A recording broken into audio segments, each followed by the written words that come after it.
So first thing ఏంటంటే regular medical checkup. So at least 1 ఇయర్కి ఒకసారన్నా regular medical checkup అనేది చాలా ఇంపార్టెంట్ మనకి. నేను ఇంతకుముందు చెప్పినట్టు ఒకవేళ ప్రీ డయాబెటిక్ కండిషన్ అయితే మనం దాన్ని డయాబెటీస్లో ఎంటర్ అవ్వకుండా మనం మేనేజ్ చేసుకోవచ్చు. సో ఎవ్రీ 1 ఇయర్కి అట్లీస్ట్ హెల్త్ చెకప్ అనేది చేసుకుంటే మన బాడీలో ఎలా కండిషన్ ఎట్లా ఉందో అనేది మనకు ఒక ఐడియా వస్తుంది అనేసి. అండ్ ఇదే కాకుండా మనం ఈ డయాబెటీస్ ఉన్న వాళ్ళు హోల్ గ్రెయిన్స్ అనేది ప్రిఫర్ చేసుకోవాలి. ఈ రిఫైన్డ్ ఫ్లవర్స్ కానీ మనకి మైదా కానీ వైట్ రైస్ పాలిష్డ్ ఫుడ్స్ కానీ వైట్ రైస్ ఇట్లాంటివి ప్రిఫర్ చేసుకోకపోవడం మంచిది. అలాగే చాలామంది అడుగుతూ ఉంటారు ఈ నార్మల్ షుగర్కి బదులు బెల్లం కానీ తేనె కానీ యూస్ చేసుకోవచ్చు అని అడుగుతూ ఉంటారు.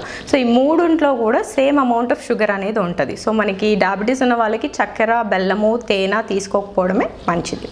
అండ్ హోల్ గ్రెయిన్స్ అనేది ప్రిఫర్ చేసుకోవచ్చు. So normal any unpolished rice అంటే మనకి చాలా వెరైటీస్ ఉంటాయి. బ్రౌన్ రైస్ కానీ black rice red rice Navara rice ఇవే కాకుండా మిల్లెట్స్ కూడా ప్రిఫర్ చేసుకోవచ్చు.